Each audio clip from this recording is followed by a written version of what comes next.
In the peaceful village of Oguta, where life was simple and the air was filled with the scent of palm oil, lived a young man named Odirinma. He was raised by his mother, Mama Ugoma, a woman of quiet strength.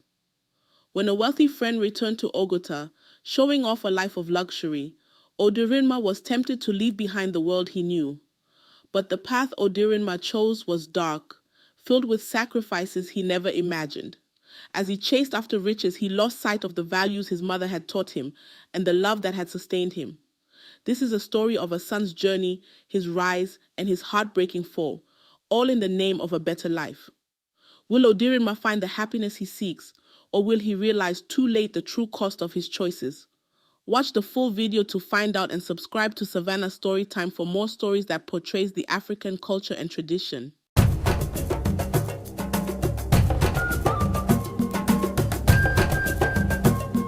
Oguta, nestled in the heart of a lush valley, was a village untouched by time. The air was thick with the scent of palm oil and fresh earth, mingling with the distant sound of children's laughter as they chased each other around the mud houses. The village was a tapestry of earthy browns and deep greens, with thatched roofs that seemed to melt into the landscape. In a small mud house at the edge of the village lived Mama Ugoma and her son Odirinma. Their home, though modest, was a sanctuary built with love and maintained with pride. Mama Ugoma is a woman of quiet strength. Her skin was the rich brown of the earth, and her wrapper, once vibrant, had faded with time, much like the dreams she had once harbored. Yet her spirit remained unbroken. Odirinma, her only son, watched her with a mixture of admiration and sorrow in his heart. He was a young man with the strong build of one accustomed to hard work, his skin a deep, sun-kissed brown, and his eyes dark and searching. Mama Ugoma had been both mother and father to him since the day his father was taken by a sudden illness, leaving them with little but memories and a small plot of land. She had worked tirelessly, her every effort directed at ensuring that Odirinma lacked nothing essential, though luxuries were beyond their reach. She had taught him the value of hard work, of patience, of contentment with what one had. But these lessons, once comforting, now felt like chains around his neck. The village had become a cage for Odirinma. He was tired of the endless cycle of toil, of the looks of pity and disdain from the wealthier villagers. Mama Ugoma, her eyes filled with the wisdom of age, would always advise him, Odirinma, my son, patience and hard work are the guiding lights of our lives. The path may be difficult, but it is the right one. Do not let the world outside these walls make you forget that. Odirinma would nod, forcing a smile, but her words now felt hollow to him. He wanted to break free from the chains of their circumstances, to live a life where they didn't have to struggle for every meal, and where his mother's hands didn't have to be calloused from labor. As the sun dipped below the horizon, casting long shadows over Oguta, Odirinma made a silent vow to himself. He would find a way out of this life of suffering and give his mother the life she deserved, no matter what it took. In the quiet village of Oguta, life moved at a pace as steady and predictable as the seasons. The village square, alive with the hum of daily activities, was the heart of it all.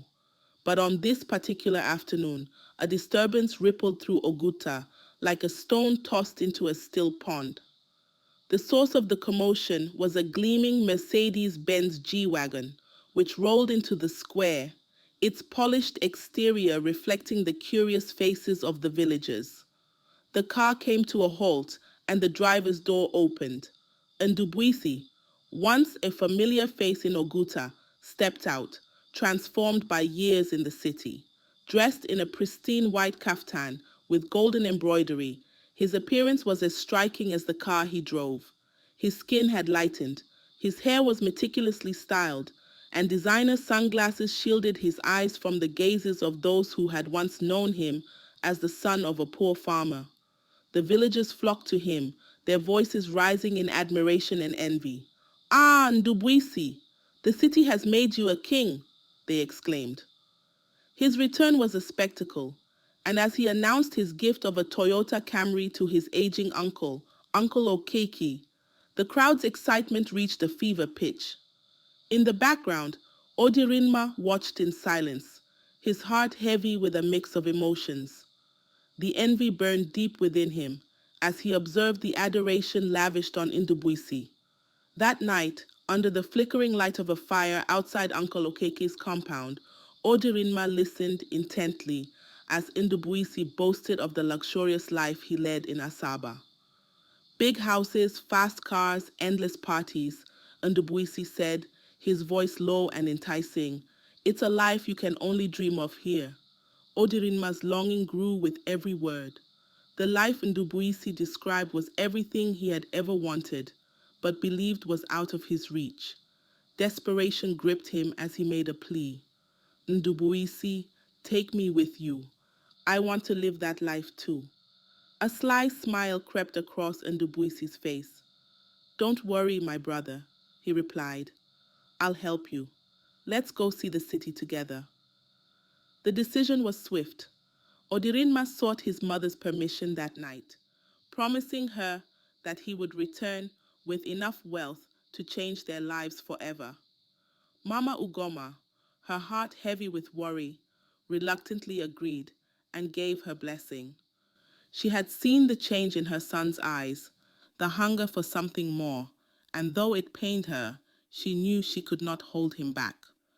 The next morning, as the first light of dawn broke over the village, Odirinma and Ndubuisi set off for the city, leaving behind the dusty paths of Oguta for the promise of a new life in Asaba. In Asaba, a city that pulsed with life and ambition, the streets were alive with the buzz of car horns, the flash of neon lights, and the constant rush of people chasing their dreams. Skyscrapers reached toward the heavens, casting long shadows over the busy roads below. For someone from a small village like Oguta, it was a place where the impossible seemed within reach, where wealth and power were not just dreams, but tangible realities. Odirinma's eyes widened as he sat beside Ndubuisi. Welcome to Asaba, Ndubuisi said, with a knowing smile as they arrived at a grand mansion. The house was magnificent, with manicured gardens and a fountain bubbling gently in the courtyard. Inside, the marble floors and the scent of fresh flowers overwhelmed Odirinma's senses. He could hardly believe that such a place existed outside of his dreams. That night, Ndubuisi took Odirinma out to experience the nightlife of Asaba. They visited clubs where the music pounded like a heartbeat, loud and rhythmic, filling the air with a sense of urgency and excitement. Odirinma watched as Ndubuisi moved through the crowd with ease as if he were a king. They sat in VIP sections, drinking the finest champagne, surrounded by beautiful women. For Odirinma, it was intoxicating. This was the life he had always dreamed of, a life of luxury, power, and endless pleasure. Days turned into nights filled with extravagance, but as time passed, Odirinma's admiration turned to envy. He wanted this life for himself. No, he needed it. The thought of returning to Oguta, to the simple life of struggle, became unbearable. One night, on the terrace of Ndubuisi's mansion, Odirinma finally voiced his desperation. Ndubuisi, he began, trying to mask the urgency in his voice. I want what you have. I need it, not just for me, but for my mother. Please help me. Ndubuisi looked at him for a long moment, his expression unreadable. Then, a slow, unsettling smile spread across his face. There's a way, he said quietly, his words lingering in the night air like a hidden threat. But it requires a small sacrifice and will go on a journey to a small village tomorrow. Odirinma nodded eagerly, not fully understanding the price he would have to pay, but certain that he was ready to do whatever it took. The city lights below seemed to flicker ominously, as if warning him of the dark path ahead. Dawn had just begun to touch the village of Umweze, nestled deep within a forest where shadows and secrets intertwined. The air was cool, and the world was quiet, save for the soft rustling of leaves and the distant call of a rooster greeting the new day. Odirinma and Indubuisi entered the village just as the first light filtered through the trees, casting long shadows across the ground. There, hidden among the trees, stood a small, weathered hut, the home of Dikeogu, an herbalist. The hut seemed almost to grow out of the forest itself, its walls covered in symbols and charms that whispered of power and ancient knowledge. As they entered, the interior of the hut was dim and filled with the pungent scent of herbs and incense. Shelves lined the walls, crowded with jars and bundles of dried plants, while the floor was strewn with animal skins and bones. They met Dikeogu. He was a man of middle years, his eyes sharp and filled with the weight of countless secrets. His dark skin bore the markings of his craft, and his presence was both commanding and unsettling. Welcome, he said, his voice deep and resonant. Dikeogu began to mix a concoction in a wooden bowl, chanting softly under his breath. When the mixture was ready, he handed the bowl to Odirinma, his gaze locking onto his with a piercing intensity. Drink, he commanded. Odirinma hesitated briefly, but the promise of wealth drove him forward. He took the bowl and drank, the bitter liquid burning a trail down his throat. As the room seemed to blur and spin around him, Dikeogu's voice cut through the haze. In 7 days, your life will change. The ritual was over as quickly as it had begun. The early morning light now filtered through the hut's small windows, signaling the end of their time in Umueze. Exactly 1 week later, as Odirinma walked down a bustling street in Asaba, a stranger approached him. Without a word, the man handed him a heavy bag and disappeared into the crowd. Inside, Odirinma found a fortune in crisp currency notes, more money than he had ever imagined. Overwhelmed with joy, he immediately sought out Ndubuisi, and together they celebrated their newfound wealth with lavish parties and extravagant purchases. The once distant dreams of luxury now lay within Odirinma's grasp, each day a dizzying display of opulence and excess. Eager to share his fortune, Odirinma returned to Oguta, showering Mama Ugoma with gifts and promises of a better life. She accepted his offerings with a grateful yet cautious smile, her wise eyes observing the changes in her son. Always follow the good path, my son, she advised gently, her voice filled with love and a hint of concern that Odirinma was too elated to notice. With his mother's words lingering softly in his mind, Odirinma returned to the city, unaware of the shadows that had begun to gather on the horizon of his newfound paradise. After 6 months, the city of Asaba was no longer the bustling haven of promise that it had once seemed for Odirinma. His footsteps echoed on the hard pavement as he trudged back to his apartment. The vibrant life he had embraced in Asaba was slipping through his fingers like sand, and the bag of money that had once felt so heavy with promise was now empty. With his heart heavy and his mind clouded, Odirinma sought out Ndubuisi. He found him in a small, dimly lit bar on the outskirts of the city, where the air was thick with the scent of stale beer and cigarette smoke. Ndubuisi greeted him with a half smile, his eyes betraying no surprise at Odirinma's disheveled appearance. The money, it has finished, Odirinma said, his voice trembling. What do I do now? Ndubuisi leaned back in his chair, his expression unreadable. The first money was just a taste, my friend, he said calmly. To maintain your wealth, there's one more thing you need to do, one final ritual. Odirinma's heart pounded in his chest as he listened, fear and anticipation swirling within him. What do I have to do? He asked, dreading the answer, but knowing he had no choice. Ndubuisi's voice was steady as he spoke. You must return to Dikeogu. He will give you the instructions. The journey to Umueze was a long one, with the landscape changing as Odirinma drove further away from the city. By the time he reached Dikeogu's shrine, night had fallen. Inside Dikeogu's hut, the air was thick with the scent of burning herbs. The herbalist's eyes bore into Odirinma as he stepped forward. "You have returned," Dikeogu said, his voice a low rumble. "Are you ready to complete what you have begun?" Odirinma nodded, though his heart felt like it might burst from his chest. Dikeogu began muttering incantations in a language older than the village of Oguta itself. The words filled the air, weaving through the shadows like threads of fate. Finally, Dikeogu stepped back, his gaze piercing through the dim light.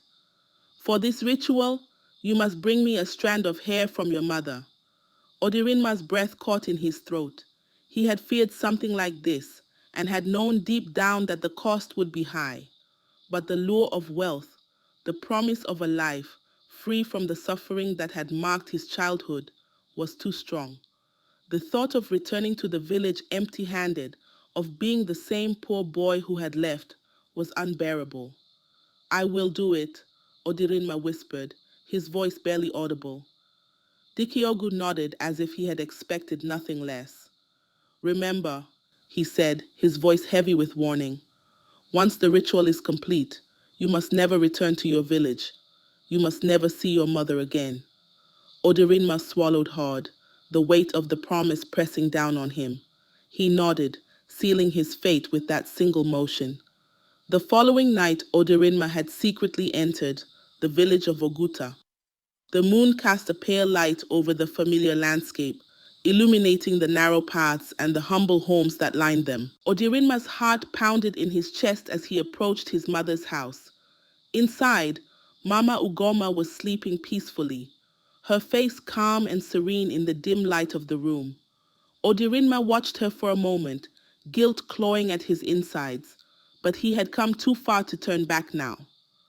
Carefully, he reached for the small knife he had brought with him, its blade glinting faintly in the moonlight. With trembling hands, he cut a single strand of her hair, praying that she would not wake. She stirred slightly but did not open her eyes. Odirinma held the strand of hair tightly in his hand as he slipped out of the house, his heart heavy with the knowledge of what he had done. He did not look back as he left the village, his feet carrying him swiftly through the darkened paths where he secretly parked his car. He drove through the night, the village of Oguta disappearing behind them as they returned to Dikeogu's shrine. The ritual was completed quickly, the strand of hair consumed by the flames of the herbalist's fire. Dikeogu's final words echoed in Odirinma's mind as they left the shrine. "Never return to your village. Never see your mother again." As Odirinma drove back to Asaba, his heart was a storm of emotions, relief, fear, and an overwhelming sense of loss.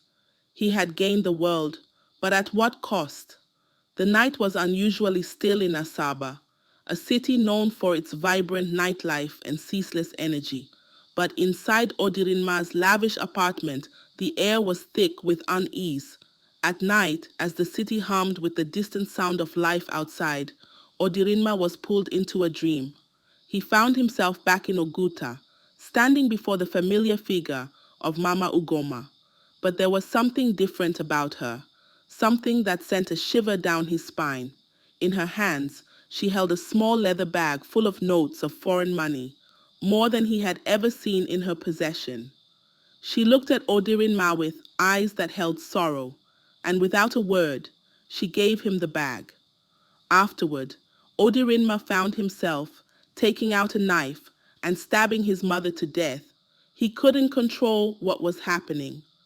Then Odirinma awoke from his sleep, his body drenched in sweat, the lingering cold from the dream still gripping his heart.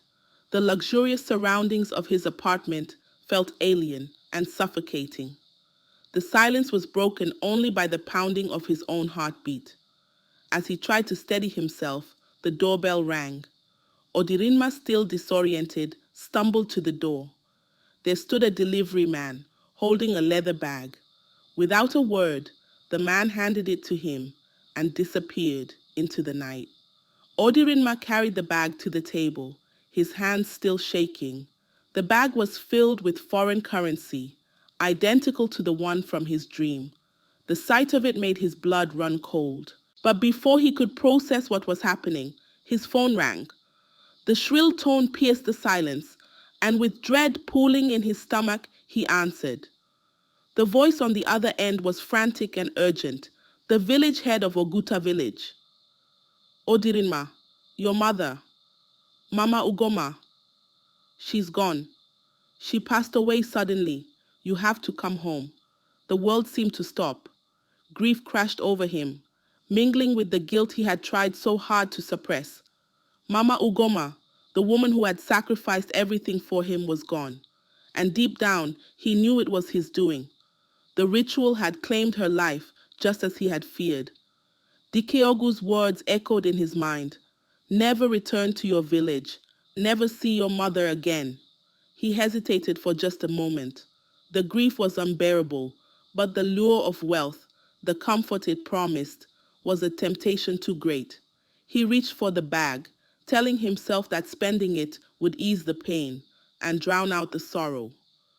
5 years had passed since Odirinma first tasted the wealth that had seemed like a dream come true. The city of Asaba, with its tall buildings and bustling streets, had once felt like a paradise, but now it loomed over him like a dark cloud. His luxurious apartment, adorned with gold-trimmed furniture and marble floors, was no longer a symbol of success, but a gilded cage that trapped him with his fears.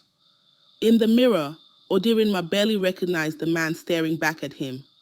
His once vibrant eyes were now hollow, his face gaunt, and his body, his once strong, proud body, had betrayed him. His stomach had swollen grotesquely, a bulging mass that no doctor could explain. He had spent fortunes seeking a cure, consulting the best physicians, but they all offered the same bewildering diagnosis: nothing. Desperation drove him to the traditional healers, those who held the ancient wisdom of their ancestors. He visited shrines in distant villages, placing his faith in their herbs and chants. But the swelling persisted, the pain grew, and the fear gnawed at him with each passing day. The once lively gatherings in his apartment had dwindled. His friends had distanced themselves, leaving him to battle his affliction alone.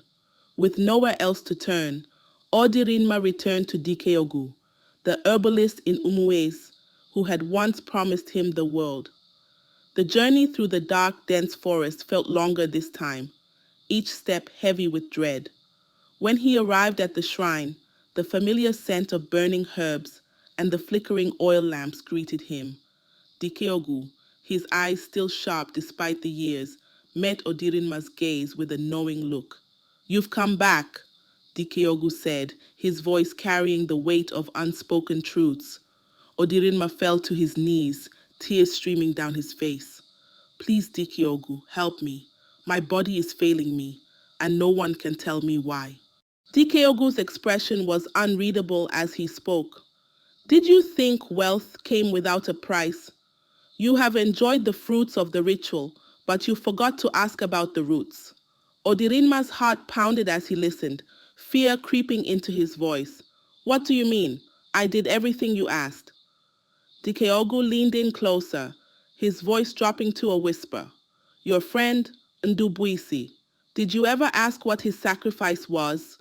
He brought you to me as part of his deal. Those who partake in the ritual will live only 6 years. Your time is almost up." The world spun around Odirinma as the truth sank in. 6 years. That was all the time he had left. Panic set in as he desperately tried to find Ndubuisi, but the city that had once been his playground now felt like a labyrinth. Ndubuisi had disappeared, leaving no trace, and Odirinma's search was in vain. With no options left, Odirinma broke the one rule he had sworn to uphold. He returned to Oguta, his village. The journey back was a blur, the world around him fading as his mind raced with fear. He left behind the wealth and the life he had built in the city, and returned to the place where it had all begun. The village of Oguta had not changed much in the years since Odirinma had left. The people went about their daily routines. But one day, a figure emerged from the surrounding bushes, stumbling down the narrow path that led into the heart of the village. It was a man, disheveled and broken, his clothes torn and filthy. His hair had grown wild and unkempt. His face was now gaunt and haunted, his eyes hollow and filled with madness. It was Odirinma, but the villagers barely recognized him. The once handsome young man had been reduced to a shadow of his former self. His stomach, unnaturally swollen, jutted out in front of him like that of a pregnant woman. The villagers whispered among themselves as they watched him pass. "Is that not Odirinma?" one woman asked, her voice trembling with a mix of pity and fear. "What has become of him?" "Ah, it is him," an old man replied, shaking his head sadly. "The one who left for the city in search of wealth. Look at what he has returned as." They began to call him the pregnant madman, a name that spread through Oguta like wildfire. The children, frightened yet curious, would follow him at a distance, pointing and giggling until the older ones shooed them away. Odirinma wandered the streets aimlessly, his mind lost to the torment of his past deeds. He no longer remembered the exact path to his family home. Day by day, Odirinma's condition worsened. The end came on a quiet evening, when the sun dipped low over the horizon, casting long shadows across the village. Odirinma was found lying near the old Iroko tree at the edge of Oguta, his body finally giving in to the suffering he had endured. There were no cries of mourning, no wails of grief. His death was met with a solemn silence, the villagers knowing that it was only a matter of time. They buried him in a small, unmarked grave at the edge of the village, where the grass grew tall and wild. It was a place where the spirits of the forgotten and the forsaken were said to roam. The villagers, with heavy hearts, covered the grave with earth, each shovelful a reminder of the price that had been paid. No one sang a dirge for him, no rituals were performed to guide his soul. Odirinma had severed himself from the ties that bound him to the living, and his final resting place reflected the emptiness of his journey. And so the tale of Odirinma came to an end, a story whispered among the people of Oguta for generations to come. It was a tale of envy and greed, of the consequences of straying from the path of righteousness. The village returned to its rhythms, but the memory of the pregnant madman lingered, a shadow cast over the fields and the hearts of those who had known him. In the end, Odirinma's wealth had been meaningless, his life a stark reminder that some paths, once taken, could never be retraced.